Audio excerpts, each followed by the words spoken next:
It's my little ritual every week I do my nails. The flecks of glitter not only is tinted, but it also smells like cinnamon toast. We're gonna talk music.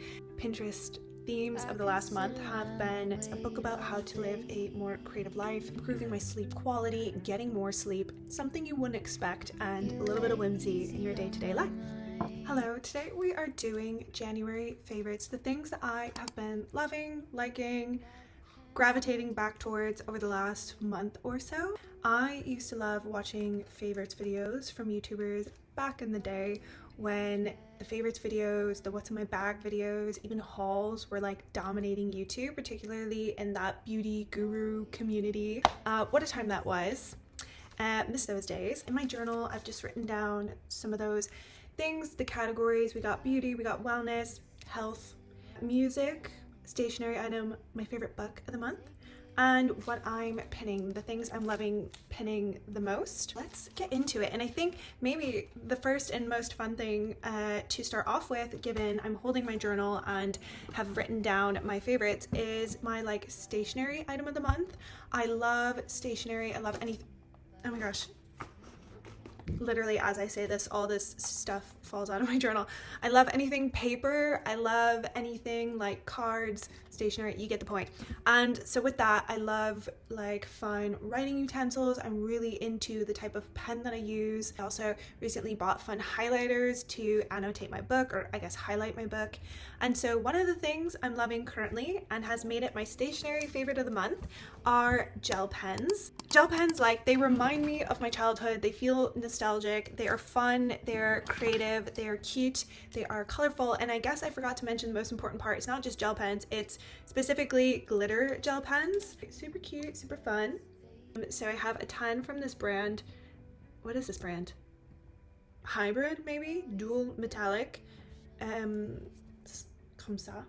Anyways, I just think it makes taking notes, journaling, especially when I'm just free flow writing in my journal, nothing serious, nothing deep, really fun.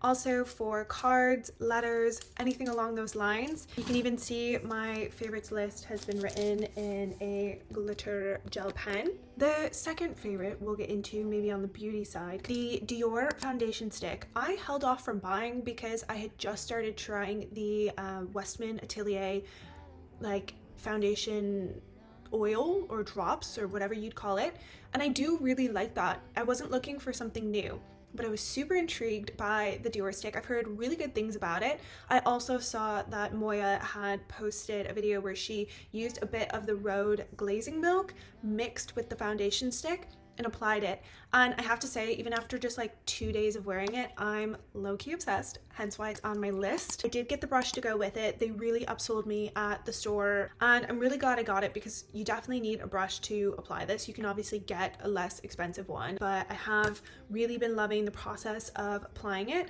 I dab a bit on my hand. I take the Rhode glazing milk, I kind of mix it up, and then I apply it to my skin.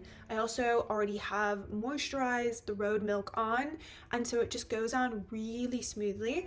It's also quite light when you apply it this way and you mix the Rhode in. A very sheer, natural look. It's what I have on today. No concealer, just the foundation stick and a bit of bronzer. I went for like a pretty chilled makeup look today. Next, exfoliating, just in every sense of the form. My skin, my scalp, my lips, I want all of that dense skin from winter to be gone. From Lush, I've been using a few products, one in particular being the Sticky Dates Super Scrub. It smells really good and feels so nice on the skin. I love just getting in the shower, doing an everything shower, and going through the process of exfoliating my legs, my arms, everything, and just coming out of the shower feeling super squeaky clean.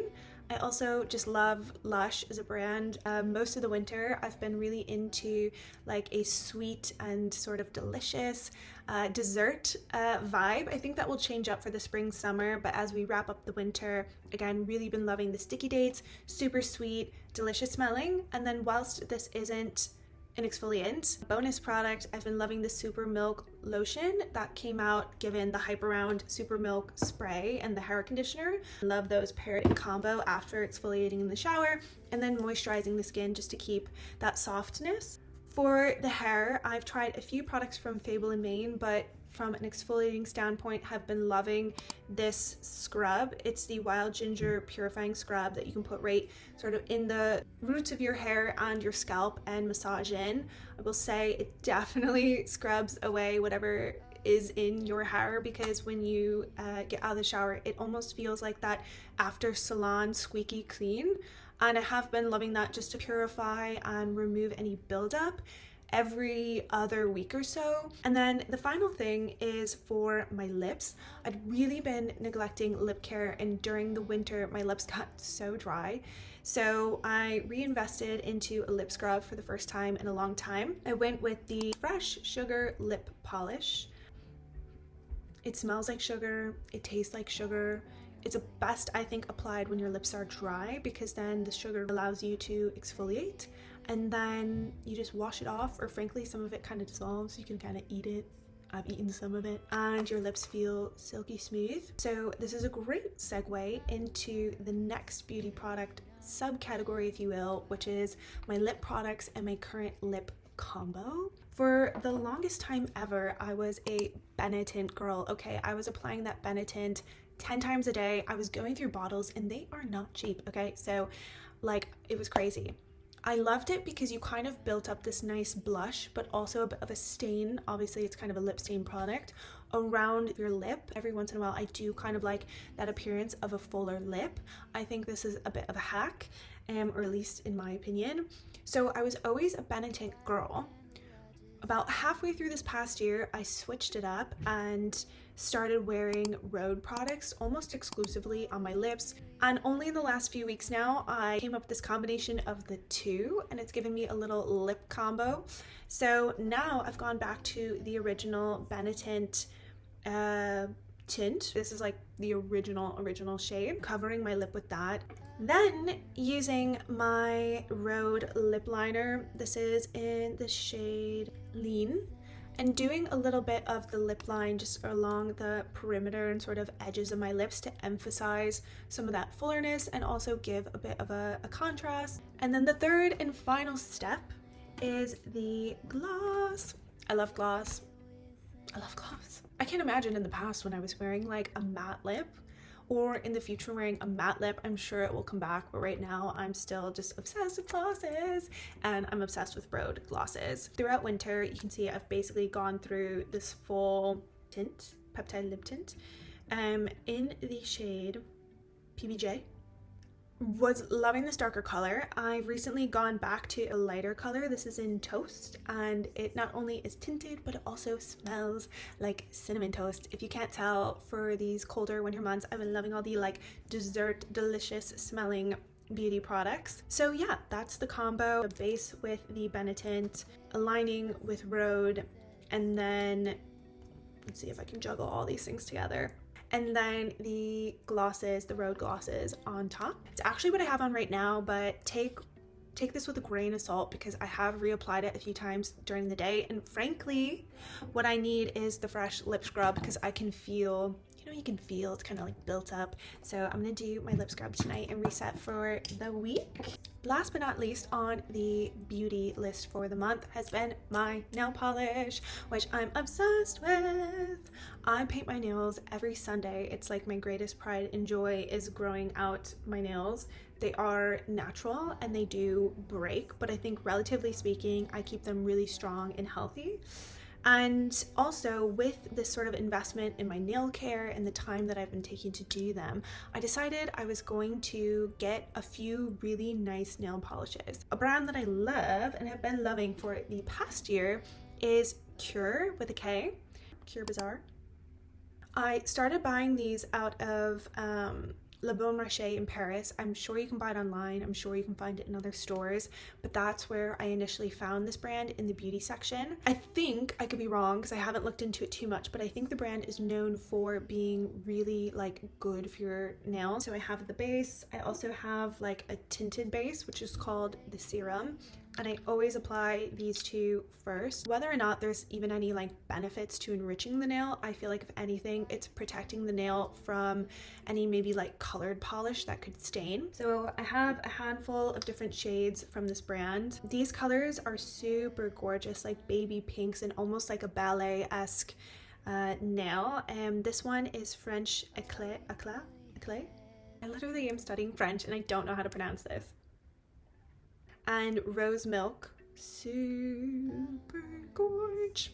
But the one that I keep using every week and I'm so obsessed with, I thought it was just going to be for the holiday season. I thought, okay, Christmas, j'adore. No, your girl keeps painting her nails in glitter. Clearly I'm obsessed with glitter as well. You can see from my gel pens and my nail polish. This glitter called Gloss. It's probably not picking up on photo booth, but it is super glittery and you can kind of see the flecks of glitter on the nails. It's almost neutral, but it's just got a bit of a pop. It's fun. I love it. And I think, again, similar to the gel pen, it's just a little bit whimsical. Something you wouldn't expect and a little bit of whimsy in your day-to-day life. Right, so moving on next to wellness. Wellness this month has, for me, been getting back into hot yoga, getting back into hot Pilates, and I think doing these classes where I really get a good sweat, but I also look forward to going to because it's cold outside and those classes are, well, hot, and really feeling a stretch and strength. So not really one I can showcase here, but just generally hot yoga, hot Pilates. The other non-tangible thing that has been my ultimate focus for the month is sleep. I'm just improving my sleep quality, getting more sleep, and really setting a bedtime so I get the adequate amount of sleep. I was a habitual go to bed at midnight, the earliest, or 1 a.m. and then I would still get myself to get up at the crack of dawn to get to work early. So sometimes I'd be waking up at like 6 a.m. meaning I'd get maybe 5, maybe 6 hours of sleep. In my older age, this has just not been working. Like, I cannot function on anything less than 7. I feel sick. So I decided in my work, I already spend so much time dealing with metrics. I may as well deal with metrics in my personal life that actually impact something important like my health. So I downloaded the app called Rise. It lets you, or it helps you track your sleep, when you go to bed, when you wake up, and calculates a sleep debt based off that. When I got this app and when I started, I had a sleep debt of over 12. In the last few weeks over January, whilst I've been monitoring my sleep, I've gotten this down to 4.2. So yes, have I gamified my sleep? Yes. But has it also helped me sleep more and go to bed earlier? Literally, yes. You can gamify your sleep, feel a little bit better, track your sleep if anything. I know there's a lot of like fitness watches or the Oura Ring that help you do this, but given I don't have any of those products, this has been a really fantastic way for me to track my sleep throughout the week. It uses motion detection to tell when you go to bed, when you wake up. You can manually adjust if you know there's a bit of an error. I think the most important thing is having a general idea of how much you've been sleeping throughout the week. And that shows you there across the board and then works out your sleep debt from there. And that goal being to really get it down as low as you can to ensure you're getting the best sleep. I want to be like Sleeping Beauty. I want to like wake up feeling refreshed and well. And I just think sleep is magical. Like, I feel so amazing when I sleep well, and sleep heals the body, it heals the mind. We are way too casual about sleep. Like, we need more sleep, we need better sleep. The goal beyond tracking my sleep is also improving what I call like my sleep station. I want to optimize my sleep station. I've recently invested in a mattress pad. I want to get like one of those eye masks. I want to get the Hatch alarm clock. Moving on. Onto the digital side of things, we're going to talk music that I've been loving. I would say I have a pretty eclectic taste in music, and I listen to music all the time, all day long, every day, when I fall asleep, when I wake up, in the morning, when I go. James K, Sophia Stell, and Negi Jemi, 3 artists who have really become a new staple within the rotation of the music that I'm listening to. I'm gonna be really bad at describing them, and I definitely don't want to not give them justice for their music and their talent. So I'm actually just going to tell you a few of the songs I've been liking and give you a little bit of a listen.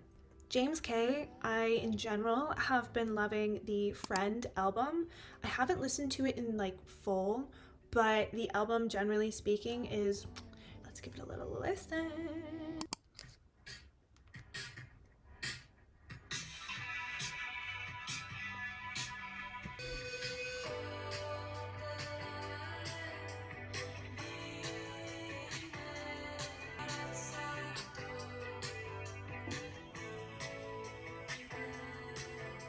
So that was On God. There's also, I mean, I've favorited like Ultra Facial, Scorpio, Blink Moth, Embalmed, Play, Hypersoft, Love Jinx, Junk Dream.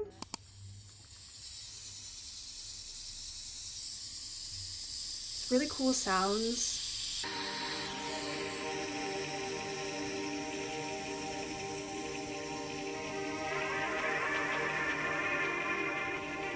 Kind of makes me just feel like a very peaceful but like cool and different and almost like nostalgic.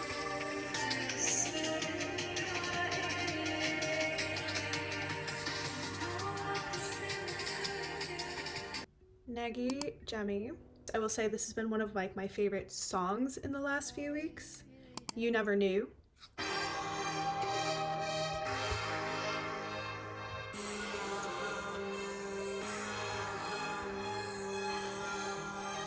And I love the lyrics. I love when I have a song where I love the lyrics. It's so...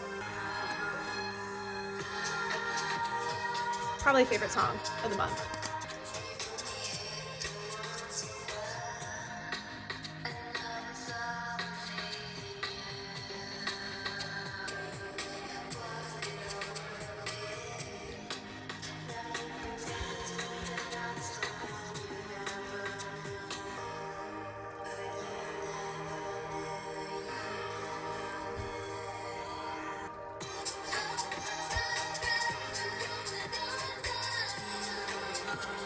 Okay, and there's a few other, songs I really like by them, but definitely a favorite of the month. And the last but not least is I'll Take It by Sophia Stell.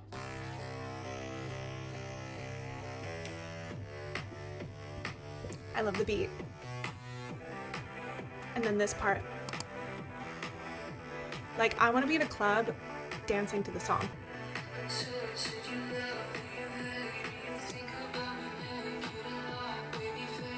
And then the chorus.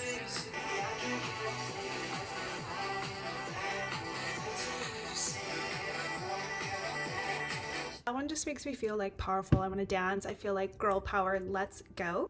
Last but not least are my Pinterest favorites. Pinterest favorites. So I'm pinning all the time, every day, everywhere. Like, I'm obsessed with Pinterest. That's just forever also a favorite.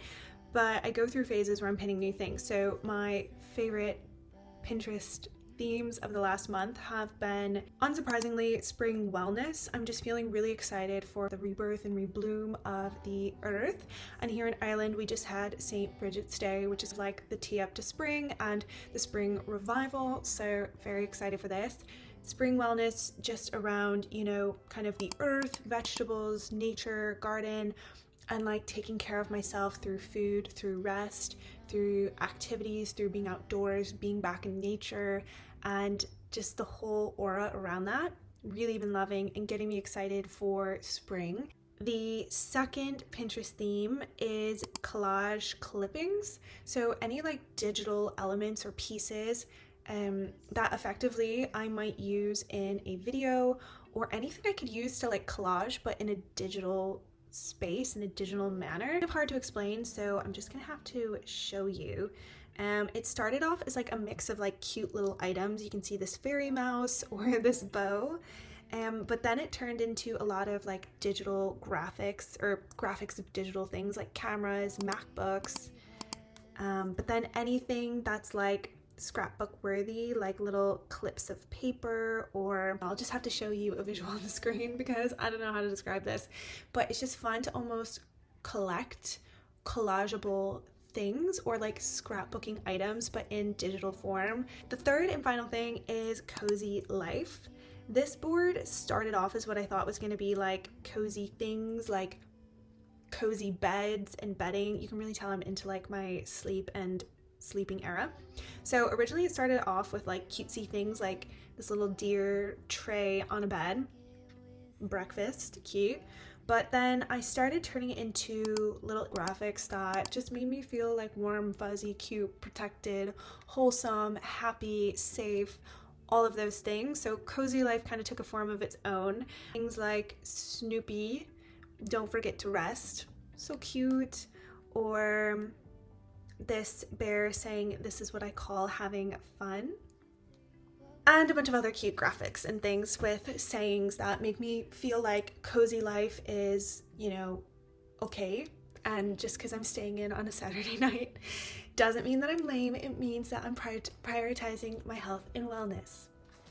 That's it for my January favorites. Thanks so much for tuning in. I hope you've found something new or different that maybe you'll consider trying, whether it be a product or an artist or a Pinterest board. Looking forward to what's to come in February, and wishing you a beautiful day. Thank you. Bye. I almost forgot my book of the month, and I am circling back because we are not leaving this favorites video without my favorite book of the month. And I'm not gonna lie, I'm not a big reader. It takes a lot for me to read, but that's why getting back into reading has been so important and special for me in the month of January. Because it's been a long time since I've read, I wanted to pick something easy that I knew would be light and I could just read in small doses. I picked a book that I read years back, and it is Big Magic by Glennon Doyle. That's actually not true. It is Big Magic by Elizabeth Gilbert, who is also the author of Eat, Pray, Love. This book is, well, as they call it themselves, creative living beyond fear. And it's not a book about just like the creative arts. It's a book about how to live a more creative life. She goes down a lot of different avenues in terms of, you know, reasons you might be struggling to tap into your creative spirit, ways to think about creativity, how to have the courage for creativity, giving yourself the permission for creativity, having persistence, trusting, all of those things. But I think she just really beautifully articulates how living a creative life brings so much meaning, and that if you have this creative spark, why it's so important that we listen to it and we honor it and we tap into it and we explore and express it. And that's how I feel. That's how I've always felt, which is why, frankly, in 2026 I've decided to start making videos again, just to have a creative outlet outside of some of like the bite-sized things I might do once or twice a month. But again, it doesn't need to be something that's inherently deemed as like an art or a creative thing. There's so many ways to be a creator and create.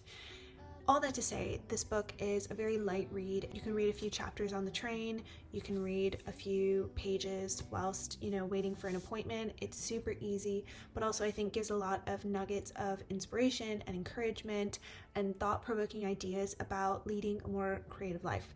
Only about halfway through it at this point, but honestly, if I were to just sit down and have the time, I could finish it, I think, in probably 2 days. So awesome book, would definitely recommend. There you are, the bonus favorite that I almost didn't share. All right, that's it for real this time. Bisous.